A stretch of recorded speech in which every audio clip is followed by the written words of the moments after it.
தேர்வு வினாத்தாள் லீக் ஆகுறது வாடிக்கையாக நடக்குது.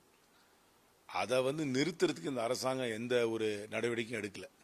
2024 இதே மாதிரி நீட்டோடைய எக்ஸாமினேஷன் பேப்பர் லீக் ஆச்சு. அது லீக் ஆன உடனே ராதாகிருஷ்ணன் தலைமையில், இஸ்ரோ சயின்டிஸ்ட் நினைக்கிறேன், அவர் தலைமையில் ஒரு குழு அமைச்சாங்க. அவர் 184 பக்கத்துக்கு ஒரு ரிப்போர்ட் கொடுத்தார். அந்த ரிப்போர்ட் என்ன ஆச்சுன்னு யாருக்கும் தெரியாது. அந்த ரிப்போர்ட்டில் என்ன எழுதியிருக்குன்னு யாருக்கும் தெரியாது. அந்த ரிப்போர்ட்டில் இருக்கிறத அவங்க அமல்படுத்துனாங்களா இல்லையான்னு தெரியாது. திருப்பி இப்போ ஒரு லீக் ஆகிருக்கு. திருப்பி இன்னொரு கமிட்டி அமைச்சிருக்கிறாங்க.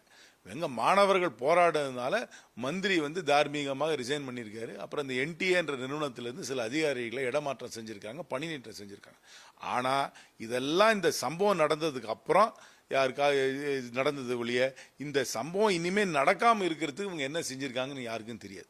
இப்போ திருப்பி ஒரு கமிட்டி போட்டிருக்காங்க. இந்த கமிட்டி என்ன முன்னாடி போட்ட கமிட்டி மாதிரி ரிப்போர்ட் எழுதி கொடுத்து திருப்பி மூடி மறைச்சிருவாங்களா, இல்லை திருப்பி ஆக்கப்பூர்வமாக தான் செய்வாங்களான்னு தெரியல. ரெண்டாவது, மாநிலங்கள் நடத்தும் மருத்துவக் கல்லூரிக்கு மத்திய சர்க்கார் அட்மிஷன் போடுறது தேவையே இல்லை. இது மாநிலங்கள் உரிமையை பறிக்கிறது. தமிழ்நாடுக்கு நம்ம ஜனத்தொகை 5% தான் இந்தியாவில். ஆனால் 12% மருத்துவர்களை தமிழ்நாடு உருவாக்குகிறது.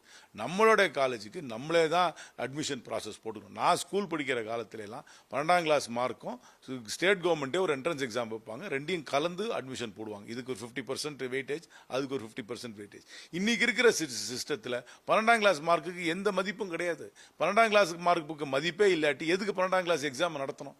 12ஆம் கிளாஸ் எக்ஸாமுக்கு எந்த மதிப்பும் இல்லாமல் இவங்க சென்ட்ரல் கவர்மெண்ட் ஒரு எக்ஸாமை நடத்தி அதுவும் கோச்சிங் கிளாஸுக்கு போனால் தான் அந்த எக்ஸாமில் ஜெயிக்க முடியும் என்ற நிலைமைக்கு அவர் தள்ளியிருக்காங்க. இந்த கோச்சிங் கிளாஸுக்கு லட்சோபலட்சக்கான கோடிகள் செலவாகுது. அப்புறம் இந்தியா முழுக்க 22 லட்சம் பேர் இந்த எக்ஸாம் எழுதுறாங்கன்னா ஆளுக்கு 1 லட்சம் 2 லட்சம் செலவு பண்ணாலும் நீங்களே கணக்கு போட்டு பாருங்கள் எத்தனை லட்சம் செலவு. அதனால தான் இந்த பேப்பர் லீக்லாம் ஆகுது. ஏன்னா ஒரு கோச்சிங் சென்டரும் அவங்களுக்கு நல்ல ரிசல்ட் வரணுன்றதுக்காக இந்த பேப்பர் செட் பண்ணுறவங்க கிட்ட போய் ஏதாவது ஒரு உறவு வைத்து கொண்டு இந்த லீக்கெல்லாம் நடக்குது. அதனால் இந்த லீக்கை நிறுத்துறதுக்கு இந்த கவர்மெண்ட் என்ன நடவடிக்கை எடுத்திருக்குன்னு இது வரைக்கும் சொல்லலை.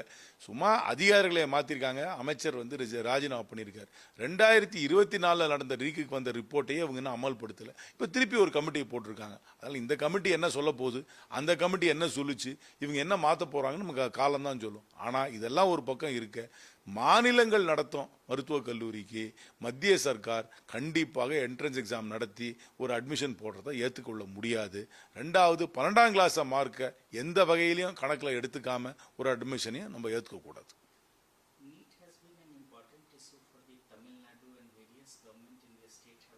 I have explained all that in the answer. I have explained all that in my answer. That answer is enough. This party has demanded that Prime Minister Narendra Modi must apologize for the action against protester and Amit Shah statement in the House. Meanwhile, the House is not functioning. பாராளுமன்றம் நடக்கணும். ஆனால் மக்கள் பிரச்சனையை முன்னிறுத்துவது எங்களுடைய கடமை. இன்னைக்கு பீகாரில் AK-47 pellet எல்லாம் வச்சு போராட்டம் நடத்துறவங்க மேலே தாக்குதல் நடந்திருக்கு.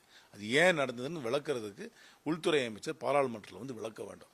ஒரு தன்னம்பிக்கை இல்லாத அரசாங்கம் தான் இந்த மாதிரி காட்டு மிராண்டித்தனமாக அவர்களுக்கு எதிர்ப்பாக இருக்கிற குரல்கள் மீது தாக்குதலை நடத்துவார்கள்.